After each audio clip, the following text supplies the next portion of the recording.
बीडमधील अगर नांदूर गावातून अनेकांचं स्थलांतर करण्यात आलेलं आहे। गावात पूल बांधण्याची ग्रामस्थांकडून मागणी होते, परंतु आमदार, खासदार, जिल्हा प्रशासन याकडे दुर्लक्ष करते असा आरोप गावातील ग्रामस्थांकडून केला जातोय। येथील ग्रामस्थांशी संवाद साधला आमचे प्रतिनिधी हरिदास तावरे यांनी। वार्ड पाणी अलीकडे आला बघा। जायकवाडी प्रकल्पातून मोठ्या प्रमाणात पाण्याचा विसर्ग करण्यात आलेला आहे आणि याच पाण्याचा फटका जे आहे ते बीड जिल्ह्यातील गोदा पट्ट्यामध्ये या ठिकाणी बसलेला आहे। गोदावरी काठावर मी सध्या आहे। या ठिकाणची परिस्थिती आपण या ठिकाणी पाहू शकतो। मी आगर नांदूर गावामध्ये आहे। अशी अनेक गावे आहेत जे गोदावरीच्या काठावर आहेत आणि याच गावामध्ये मोठ्या प्रमाणात पाणी शिरतंय आणि या पाण्यामुळे अनेक शेती पिकाचं मोठ्या प्रमाणात नुकसान होतंय। माझ्याबरोबर काही नागरिक आहेत, काय सांगता येईल या ठिकाणी काय परिस्थिती आणि काय अडचणीचा सामना तुम्हाला करावा लागतो?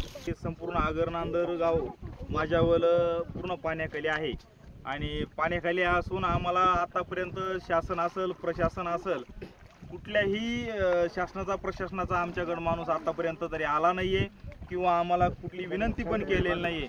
आणि माझं संपूर्ण गाव सध्या पाण्याखाली असल्यामुळं गुरं, ढोरं, माणसं हे सर्व सध्या गावामध्ये पाण्याखाली आहे। वारंवार मागणी केलेली असून सुद्धा आमच्या रस्त्याची बेदखल झालेली आहे। कुणीही याची दखल घेतलेली नाही आतापर्यंत तरी।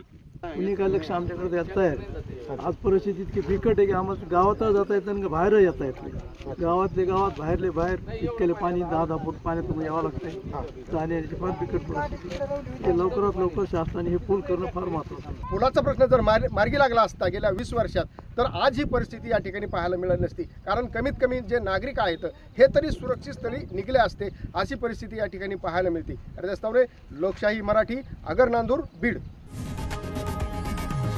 लोकशाही मराठी, ऐका, पहा, जागरूक रहा।